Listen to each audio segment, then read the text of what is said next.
5वां अध्याय सृष्टि वर्णन। नारद जी ने पूछा, आप केवल मेरे ही नहीं सबके पिता, समस्त देवताओं से श्रेष्ठ एवं सृष्टि करता है। आपको मेरा प्रणाम है। आप मुझे वह ज्ञान दीजिए जिससे आत्म तत्व का साक्षात्कार हो जाता है। पिताजी, इस संसार का क्या लक्षण है? इसका आधार क्या है? इसका निर्माण किसने किया है? इसका प्रलय किसमें होता है? यह किसके अधीन है और वास्तव में यह है क्या वस्तु?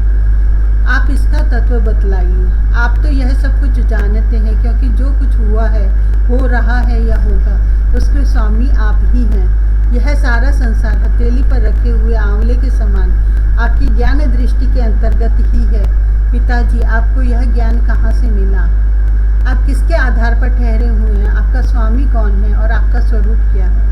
आप अकेले ही अपनी माया से पंचभूतों के द्वारा प्राणियों की सृष्टि कर लेते हैं। कितना अद्भुत है!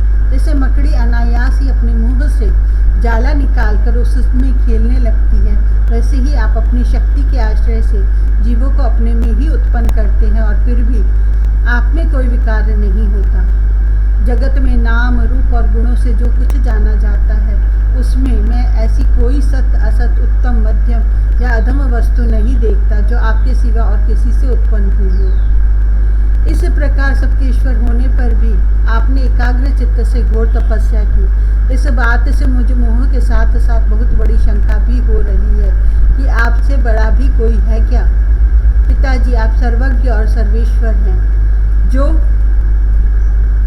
कुछ मैं पूछ रहा हूँ वह सब आप कृपा करके मुझे इस प्रकार समझाइए कि जिससे मैं आपके उपदेश को ठीक ठीक समझ सकूँ।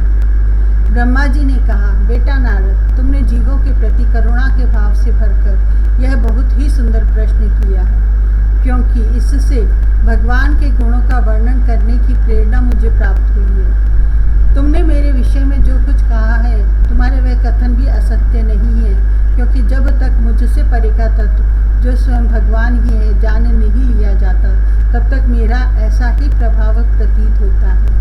जैसे सूर्य, अग्नि, चंद्रमा, ग्रह, नक्षत्र और तारे उन्हीं के प्रकाश से प्रकाशित होकर जगत में प्रकाश फैलाते हैं, वैसे ही मैं भी उन्हीं स्वयं प्रकाश भगवान के चिन्मय प्रकाश से प्रकाशित होकर संसार को प्रकाशित कर रहा हूँ। उन भगवान वासुदेव की मैं वंदना करता हूँ और ध्यान भी, जिनकी दुर्जय माया से मोहित होकर लोग मुझे जगत गुरु कहते हैं। यह माया सामने ठहरती ही नहीं, झेप कर दूर से ही भाग जाती है, परंतु संसार के ज्ञानी जन उसी से मोहित होकर यह मैं हूँ, यह मेरा है, इस प्रकार बकते रहते हैं।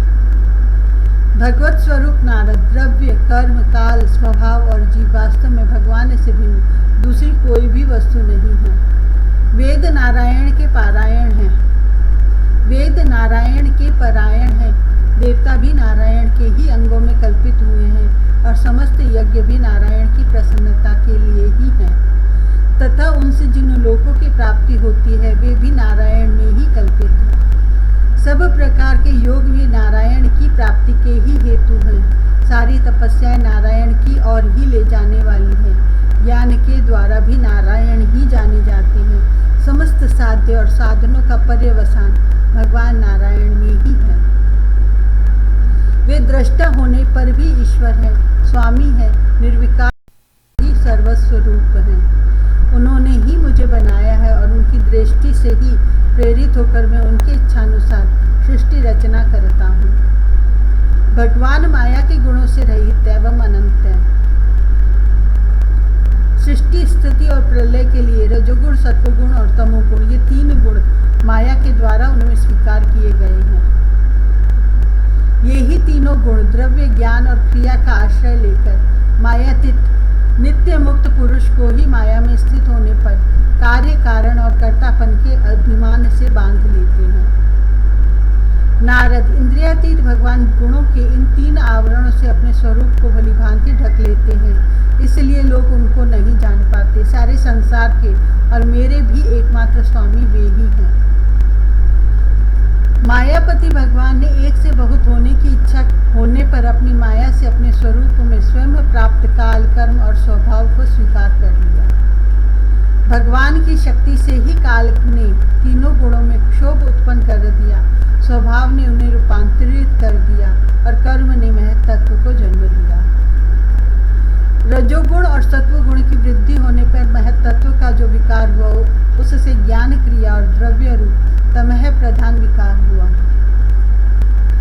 वह अहंकार कहलाया और विकार को प्राप्त होकर 3 प्रकार का हो गया। उसके भेद हैं वैकारिक, तेजस और तामस। नारद जी वे क्रमशः ज्ञान शक्ति, क्रिया शक्ति और द्रव्य शक्ति प्रधान हैं। जब पंच महाभूतों के कारण रूप तामस अहंकार में विकार हुआ तब उससे आकाश की उत्पत्ति हुई। आकाश की तन्मात्रा और गुण शब्द है। इस शब्द के द्वारा ही दृष्टा और दृश्य का बोध होता है। जब आकाश में विकार हुआ तब उससे वायु की उत्पत्ति हुई।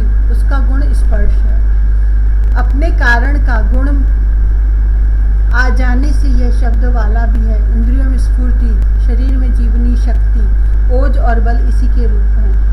काल, कर्म और स्वभाव से वायु में भी विकार हुआ। उससे तेज की उत्पत्ति हुई। इसका प्रधान गुण रूप है। साथ ही इसके कारण आकाश और वायु के गुण शब्द एवं स्पर्श भी इसमें है। तेज के विकार से जल की उत्पत्ति हुई। इसका गुण है रस। कारण तत्वों के गुण शब्द, स्पर्श और रूप भी इसमें है। जल के विकार से पृथ्वी की उत्पत्ति हुई। इसका गुण है गंध। कारण के गुण कार्य में आते हैं। इस न्याय से शब्द, स्पर्श, रूप और रस ये चारों गुण भी इसमें विद्यमान हैं। वैकारिक अहंकार से मन की और इंद्रियों के 10 अधिष्ठात्री देवताओं की भी उत्पत्ति हुई। उनके नाम हैं दिशा, वायु, सूर्य, वरुण, अश्विनी कुमार, अग्नि, इंद्र, विष्णु, मित्र और प्रजापति। तेजस अहंकार के विकार से श्रोत्र, त्वचा, नेत्र, जिह्वा और घ्राण ये 5 ज्ञानेंद्रियां एवं वाक, हस्त, पाद, गुदा और जननेन्द्रिय ये 5 कर्मेंद्रियां उत्पन्न हुई।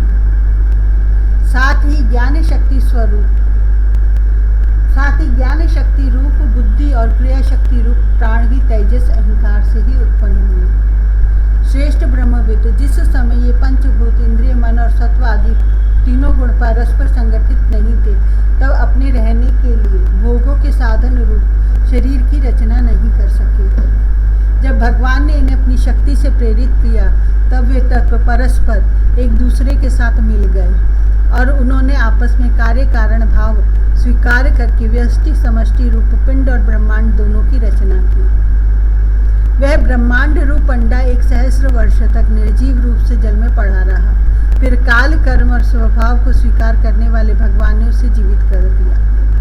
उस अंडे को फोड़कर उसमें से वही विराट पुरुष निकला जिसकी जंघा, चरण, भुजाएं, नेत्र, मुख और सिर सहस्रों की संख्या में है। विद्वान पुरुष उपासना के लिए उसी के अंगों में समस्त लोक और उसमें रहने वाली वस्तुओं की कल्पना करते हैं। उसकी कमर से नीचे के अंगों में 7 पाताल की और उसके पेड़ों से ऊपर के अंगों में 7 स्वर्ग की कल्पना की जाती है। ब्राह्मण इस विराट पुरुष का मुख है, भुजाएं क्षत्रिय हैं, जांघों से वैश्य और पैरों से शूद्र उत्पन्न हुए। पैरों से लेकर कटी पर्यंत 7 पाताल और भूलोक की कल्पना की गई है। नाभि में भुवर लोक की, हृदय में स्वर लोक की और परमात्मा के वक्ष स्थल में महर लोक की कल्पना की गई है। उसके गले में जनलोक, दोनों स्तनों में तपोलोक और मस्तक में ब्रह्मा का नित्य निवास स्थान सत्यलोक है। उस विराट पुरुष की कमर में अतल, जांघों में वितल, घुटनों में पवित्र सुतल लोक और जंघाओं में तलातल की कल्पना की गई है। एड़ी के ऊपर की गांठों में महातल, पंजे और एड़ियों में रसातल और तालुओं में पताल समझना चाहिए। इस प्रकार विराट पुरुष सर्वलोकमय है। विराट भगवान के अंगों में इस प्रकार भी लोकों की कल्पना की जाती है और उनके चरणों में पृथ्वी है, नाभि में भुवर लोक है और सिर में स्वर लोक है।